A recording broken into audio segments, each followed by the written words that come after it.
Let me ask you this question. Do you feel like a victim?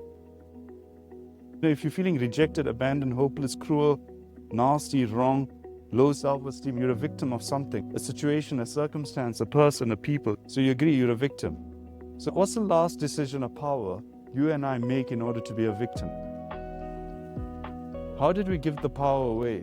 How do we give up control? In order to give up control and become a victim, the last decision of power you make in order to be a victim is you have to blame. You can decide in your mind who you blame. You're feeling a complete victim. By the way, who are probably the biggest influences in our lives of how we see the world? Family, and who within our family?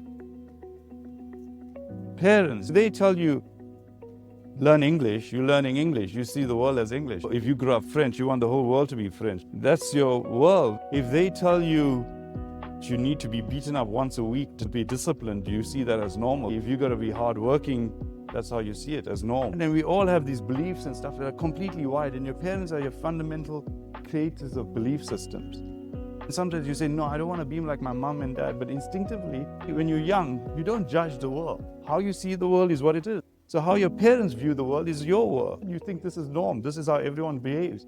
And only when you start engaging at the world, more so when you're a teenager, and more so in your 20s, you start realizing, geez, there's other aspects to the world that I didn't know existed. We keep hold of our belief systems and refuse to let them go. And the hassle is, at some point, we end up a victim. And if you're a victim, as we said, the last decision of power that we give, which takes away power, is to blame. So what's the opposite of blame in that context? Take responsibility. Yes, for who? Yourself. So you take responsibility for yourself. I guarantee you, every one of you will be more so hoping to take responsibility for yourself. Is that enough? No, because the world still comes at you from all sides. Just when you were minding your own business, saying, I will not interfere the world, they must leave me alone and I will not bother with them, they still come in 2 in the morning and wake you up and mess you up. How do you take responsibility for everyone else? It's tough enough taking responsibility for ourselves and our family. How do we take responsibility for everyone else? You can't. Yes, you're right in a manner of speaking. Why can't you take responsibility for everyone else? Yes, because what we've done is we equate responsibility with controlling someone. Human beings are control freaks. We only feel we can take responsibility if we control someone. Can you control everyone on this planet? No way. Some of us are struggling to control your partners, let alone our kids. How the heck do we take responsibility for others then? Recognize responsibility doesn't just equate to control. Responsibility means control plus awareness. What does that mean? You may be able to control what you'll have at lunchtime. For lunch, hopefully there's a reasonable choice. You may be able to control your day, as in which lectures you go to, all those kind of things. Can you control what's going to happen tomorrow? Can you control what your partner's going to get up to? No, some people really shout that answer out. Right? Okay? Some of us would love to control our height, our weight. We really struggle with those things. Responsibility is control plus awareness. You have to be aware and allow for the good and the bad, the right and the wrong, the happy and the sad, for the full spectrum of life. You have to allow for that. What we tend to do is we try to control. And when we have no control, we go into states of uncertainty, crisis, chaos, and we don't know what to do. Recognize we will always face that in life. We've ended up a victim. What was lacking that we ended up a victim? You agree there was a piece of knowledge missing. Like if your partner was being disrespectful towards you by fraternizing with others, then you weren't aware. On some level, we were naive, ignorant as to how the person would behave. But the very important thing is to be aware of the full spectrum of human behavior. That people will behave good in certain situations and bad in certain situations. When will people act bad? When there's temptation. The biblical saying is not lead me into temptation, make sure I'm fine.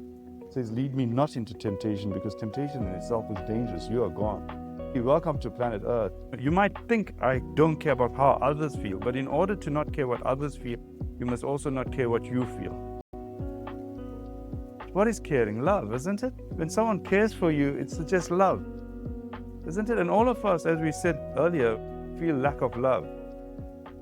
Caring it's equivalent, or equated to love. All of us are saying we lack love. We want to give love. A particular person, in terms of expressing love, is to express care.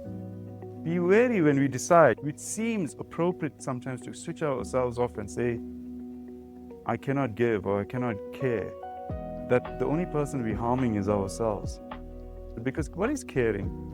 We all have friends on Facebook, if you are on Facebook, okay? Some people have 1,000, 2,000 friends.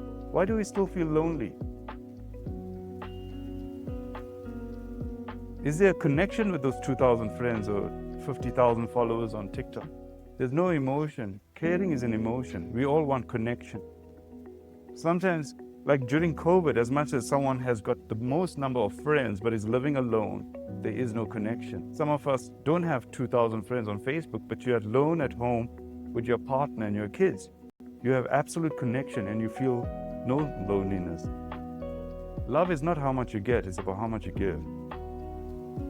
It's about giving in spite of person, people, situation, and circumstances, rather than giving because of person, people, situation, and circumstances. It's very important about allowing and caring. I'm going to give you a scenario. You hear that there's someone who insisted the only way they'll get admitted is with their pet lion. Weird, but he's wealthy, so he pays us a lot more money for his lion to stay in the garden at the bottom here, in a cage that's approved, so everyone's happy.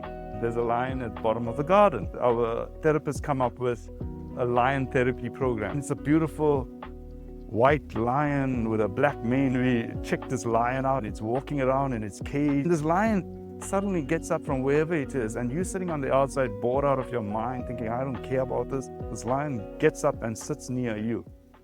Weird lion. You think, go, forget this. The next day you come back, you sit somewhere else, and the lion seems to get up from wherever it is, sits just as close as you to possible.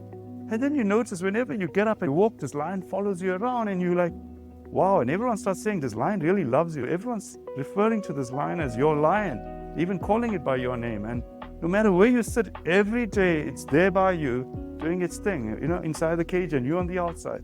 By the end of 2 weeks, everyone's like, wow, this lion, and you, gosh, you really got on. Even the owner's like, my lion's never done this. You're taking pictures of the lion, you put it on your WhatsApp, Facebook, Instagram profile, goes viral. There's this lion following you around. Better than all the medication therapists. Forget your psychiatrist, he's a waste of time. This lion did it for you. You rock. You love this lion. The last day, this lion's leaving with its owner, and everyone's, oh, you'll miss your lion and all that. You say, yeah. Then someone shouts out, hey, why don't you go into the lion's cage and take a selfie? Any volunteers? So the person comes, why didn't you go into the cage? It's a wild lion. I'm going to ask you a question now, and I don't want an answer. It's something to think about, contemplate. Why in your life have you gone into cages with lions and lionesses and complained later that you got bitten?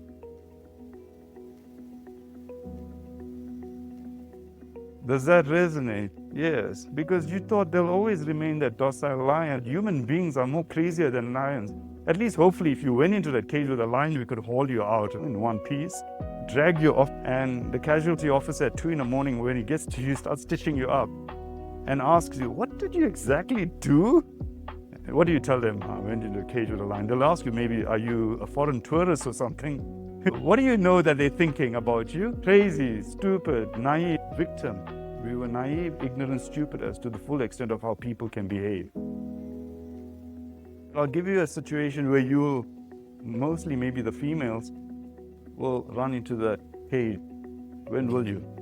If it is your kid in there. Because why? You care. Love conquered. You couldn't care if your life was at stake. You cared. You didn't bother. I've seen my kid just about to fall. And I'm calculating in my mind as a guy does, let the bugger fall, he'll learn. And I see my wife like Superwoman fly past me, grab the kid, hold him up and look at me weirdly, and I just look down and walk away. Wow, I never saw the woman run so fast in her life. And I thought, let the guy learn. You were prepared to run in that cage for your child. What we do in the name of love is we run into cages with people that we blindly trust. And what happens? The human nature comes out. It's not some animal instinct. Because on earth, we all can behave good or bad, right or wrong, happy or sad. And all these people we put at the center point of what we are, we don't live up to those demands, or we live beyond those demands. As much as you ran into that cage, you went in the name of love.